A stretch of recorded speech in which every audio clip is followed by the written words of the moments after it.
Hello, I'm Ian Morris, and we're doing a comparison today, side by side, with the Samsung Galaxy Tab, the original 7-inch version, and the HTC Flyer, which is also 7-inch. Now, these tablets came out, more than 6 months distant from each other, but it's actually very surprising how similar they are and how good the Tab actually holds up against the Flyer. We should talk a bit about the specs. Both have the same screen resolution, 600 by 1024.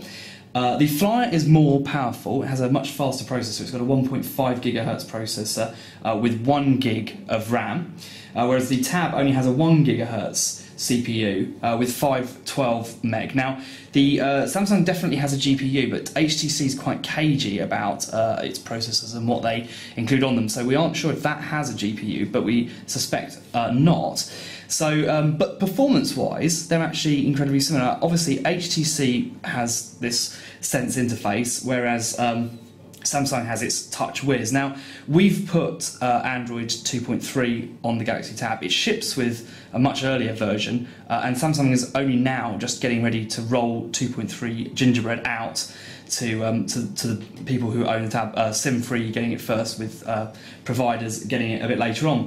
Both have 802.11n wireless, and now for us, one of the key differences here is that the Tab is a phone. You can, if you want, use this in the same way as a normal handset, albeit a very, very large one. Now, even though the HTC has 3G built in, HTC has decided not to include any phone functionality at all here. Now, of course, you could use Skype or another VoIP provider to do it, but we just can't quite understand why they would decide to do that when really it wouldn't require all that much extra to put in the necessary software to do it. Certainly with the Galaxy Tab, you could use it with a Bluetooth headset and no one would ever know that you were using a tablet instead of a phone. Obviously, storage-wise, there are some differences. The Flyer can have either 16 or 32, but I think only 16 is only available with the Wi-Fi version.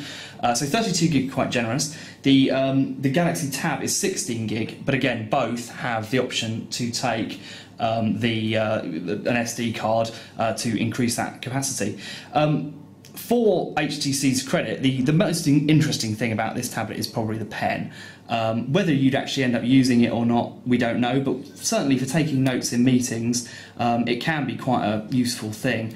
We noted when we reviewed this fully, and the review you can see on the site, that it's kind of annoying that you can't tap this button with the pen. You have to tap that button with your finger, and you can't tap this button with your finger. You have to tap that button with a pen.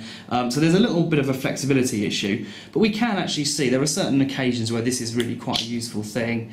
For meeting notes, it's quite handy. There is an audio recorder which will pair up notes with audio from the meeting, but again, we found that tapping the screen generates quite a lot of noise, which can be a bit of a problem. So HTC's clearly done more to attract people who want to use this with the pen. That's a very clever idea, and definitely this device's unique selling point.